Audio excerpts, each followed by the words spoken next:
आपका फिर से स्वागत है मेरे चैनल कॉन्फिडेंट लर्निंग में। जैसे कि हमने कहा था कि जैम के हम क्वेश्चन पेपर सॉल्व करने स्टार्ट करेंगे, तो आज ये पहला लेक्चर है जिसमें हम जैम के 1 से 10 तक क्वेश्चन को सॉल्व करेंगे। तो चलिए बगैर टाइम वेस्ट के स्टार्ट करते हैं कॉन्फिडेंट लर्निंग।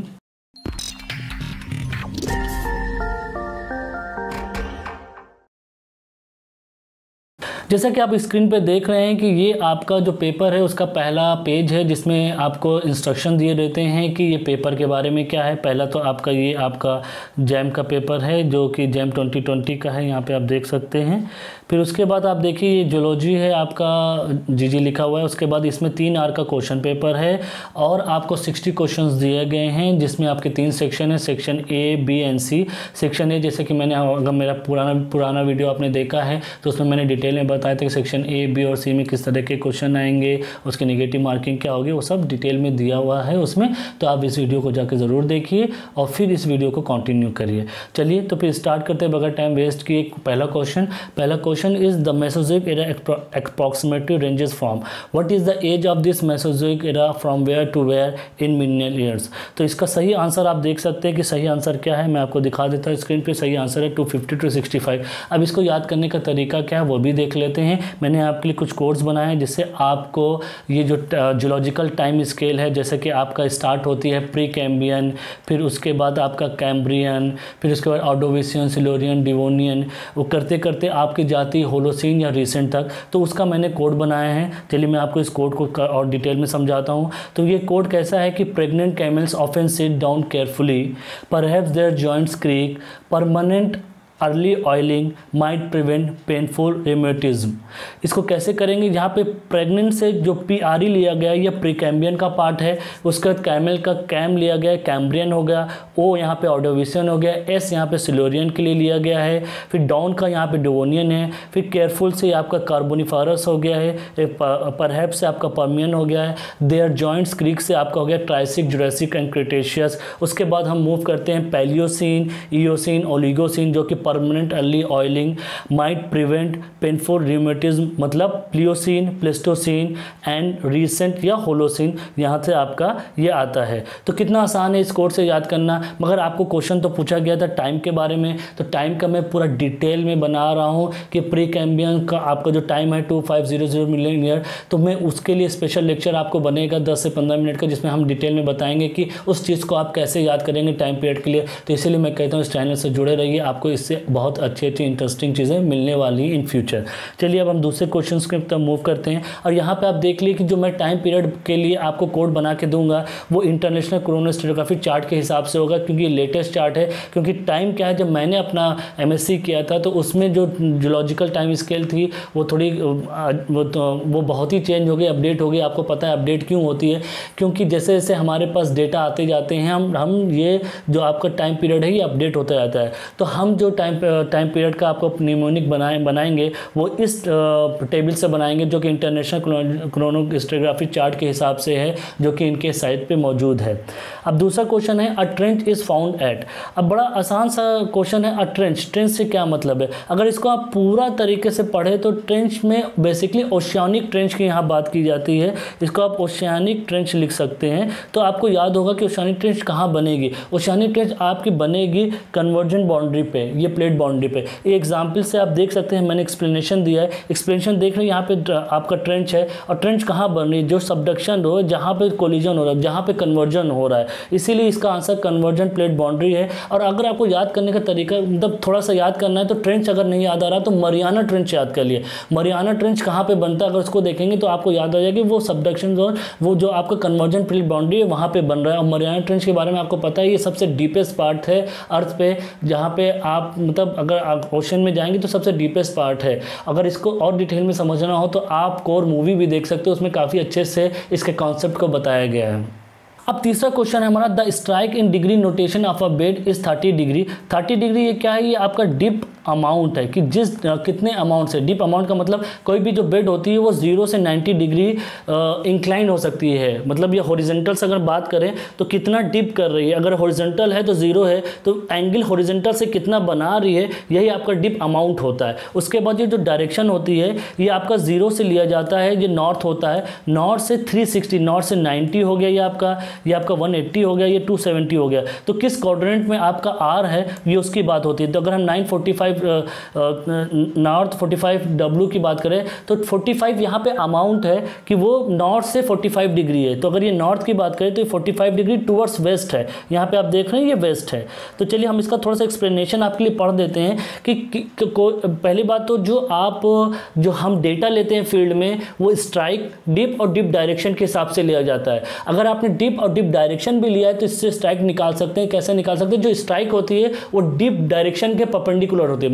माइंड इट, अगर आपने स्ट्राइक लिया और डिप अमाउंट लिया है तो आप डेटा को प्लॉट नहीं कर सकते। आपको डेटा प्लॉट करने के लिए स्ट्राइक, डिप और डिप डायरेक्शन या तो तीनों लीजिए या तो डिप डायरेक्शन और डिप लीजिए, क्योंकि डिप डायरेक्शन से आपको स्ट्राइक निकल आएगी, क्योंकि जो डिप डायरेक्शन होती है वो परपेंडिकुलर होती है स्ट्राइक के। तो आप किसी भी तरह के नोटेशन से लिख सकते हैं, जैसे कि यहाँ पे लिखा है नॉर्थ 25 डिग्री ईस्ट लिखिए, या तो फिर आप उसको जो हमारा 360 का होता है उससे लिखिए। 360 का मतलब फिर ये नॉर्थ 25 डिग्री ईस्ट का मतलब हुआ कि ये नॉर्थ से ईस्ट की डायरेक्शन में ये आपका 25 डिग्री है, तो इसको 025 भी लिख सकते हैं। इस तरीके से लिखा जाता है यहाँ पे। और आप देखिए कि another way of representing strike जो मैंने बता दिया, या तो डिप और डिप डायरेक्शन के हिसाब से लिखा जाता है। जैसे यहाँ पे लिखा है कि ये आपकी जो डिप डायरेक्शन है 090 डिग्री और ये डिपिंग टुवर्ड्स साउथ यहाँ पे दिया गया है।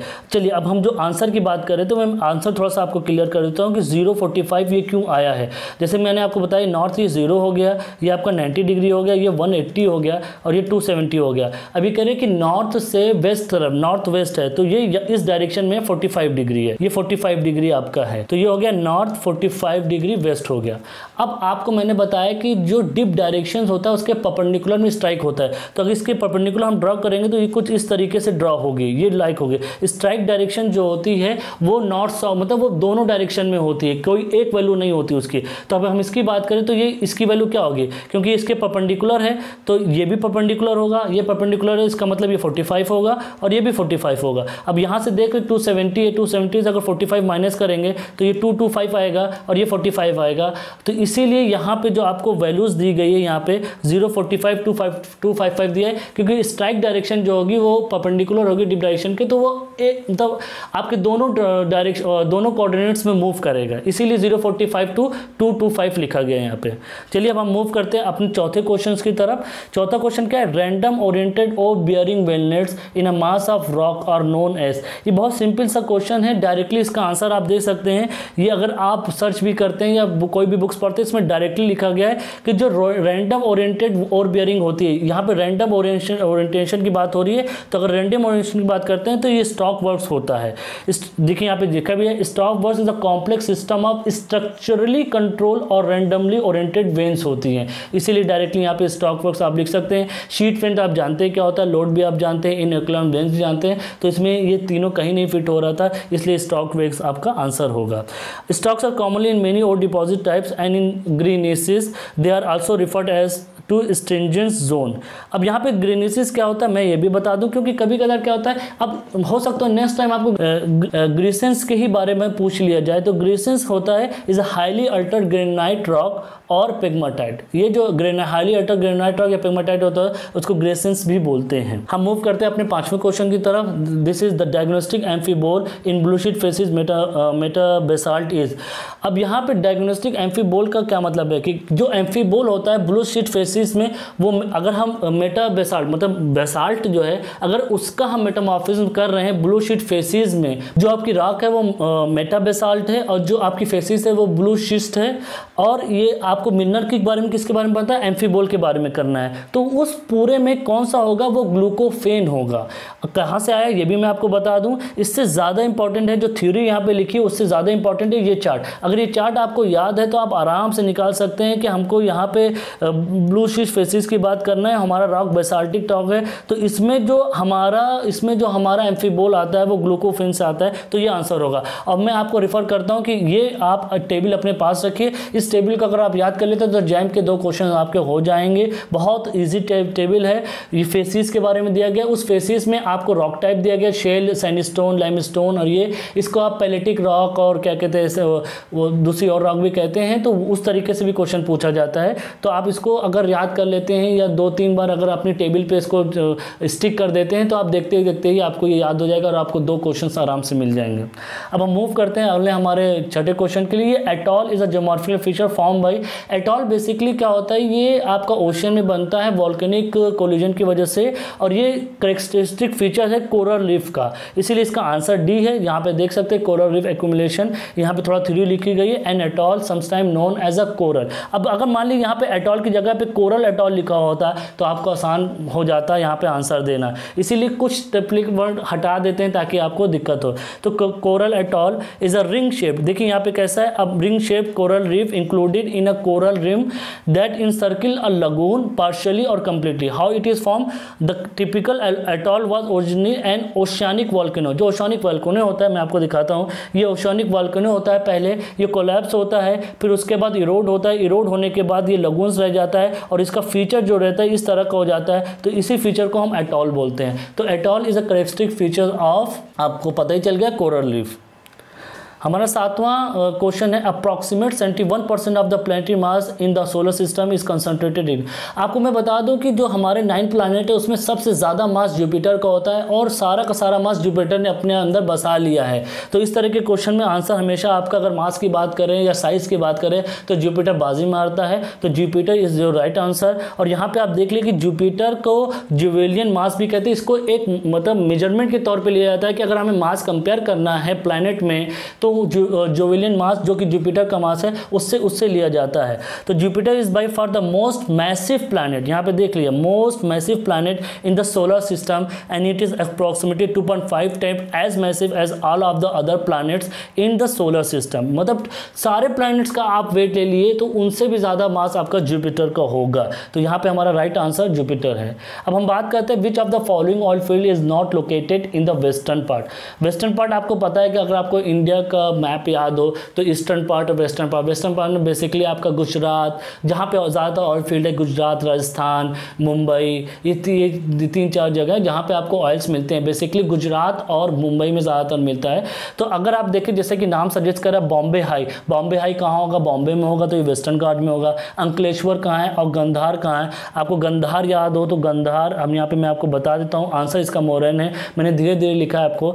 अंकलेश्वर आपका गुजरात वेस्टर्न पार्ट में हो गया, अंकलेश्वर भी गुजरात में है और गंधार भी गुजरात में। सिर्फ जो मोरान है, मोरान आपका असम में है जो कि ईस्टर्न पार्ट में होता है, इसीलिए इसका आंसर आपका डी मोरान है। अब हम the most abundant element in the earth continent crust की बात करते हैं। जैसा कि आप देख रहे हैं यहाँ पे कि जो एलिमेंट, यहाँ पे देखिए बात करिए या बात समझिए, यहाँ पे जब आपको इस तरह का क्वेश्चन पूछा जाता है तो आपको ध्यान क्या देना है कि आपसे एलिमेंट की बात हो रही है कि मिनरल की बात हो रही है कि सिलिकेट मिनरल की बात हो रही है, तो इस तरह का ज़रूर ध्यान दीजिएगा। और कहाँ पे बात हो रही है, अर्थ कॉन्टिनेंटल क्रस्ट की बात हो रही है कि एटमॉस्फेयर की बात हो रही है या टोटल सिर्फ अर्थ की बात हो रही है या सोलर सिस्टम की बात हो रही है। प्लीज़ क्वेश्चन ज़रूर पढ़िए, उसके बाद आंसर दिए। तो यहाँ पे हमको एलिमेंट पूछा गया है तो हम सिर्फ सिंगल एलिमेंट की बात करेंगे और अर्थ कॉन्टिनेंटल क्रस्ट की बात किया गया, तो इसका आंसर सी है।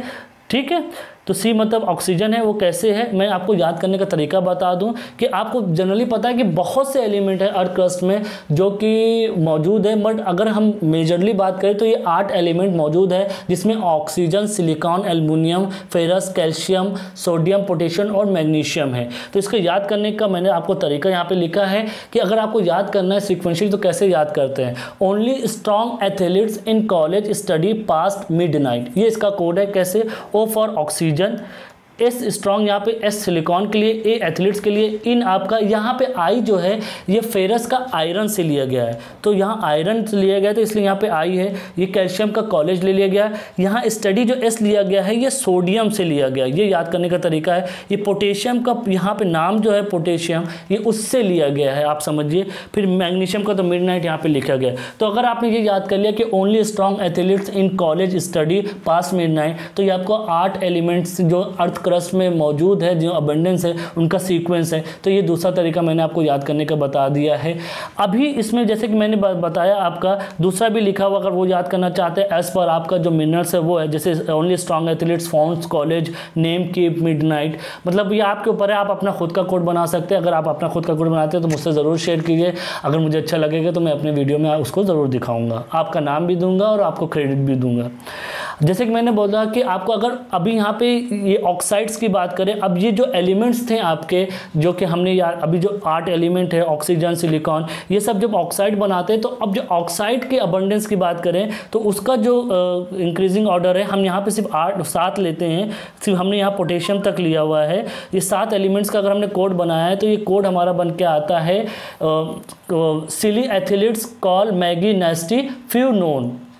यहाँ पे ऐसा आपका आ गया silly athletes call Maggie nasty few known. ये कैसा होगा, सिली का मतलब सिलिकॉन, एथिलीट्स का मतलब एल्युमिनियम। अब यहाँ पे बात है कि जो हमने पहला वर्ड लिया है सिलिकॉन, तो ये सिलिका भी याद रखिए, SiO2 के लिए, ये आपका ऑक्साइड्स के लिए, ये जो कोड आपका है ये ऑक्साइड के लिए है, ये याद रखिए आप, ठीक है। कॉल का कैल्शियम हो गया, मैगी का आपका मैग्नीशियम ऑक्साइड हो गया, नास्टी का वो सोडियम ऑक्साइड हो गया, फ्यू का यहाँ पे फेरस ऑक्साइड हो गया, K2O2 जो नोन का लिए ये हमारा पोटेशियम ऑक्साइड है। तो ये दूसरा तरीका आपको मैं बता दिया याद करने का। और आज का टॉपिक का जो लास्ट क्वेश्चन है हमारा वो है मैमल फॉसिल्स और कॉमनली फाउंड इन किस ये इसमें होता है। बेसिकली जो मैमल्स जो करेक्टरिस्टिक है शिवालिक में पाए जाते हैं। वहाँ पे आप ये समझिए कि ये जो मैंने आपको दिखाया है कि लास्ट क्वेश्चन तो था हमारा वो कोरियोग्राफी से था, मैंने 10 क्वेश्चन सॉल्व किए, उनके तरीके बताए, उनको याद करने का भी तरीका बताया। तो अभी तक के लिए इतना ही। अगर आपको ये वीडियो अच्छा लगा हो तो अपने दोस्तों के साथ इसको शेयर कीजिए, और आप वीडियो तो लाइक कर ही सकते हैं तो प्लीज़ आप तो लाइक कर ही दीजिए। फिर मिलते हैं अगले वीडियो में। थैंक यू अभी तक के लिए।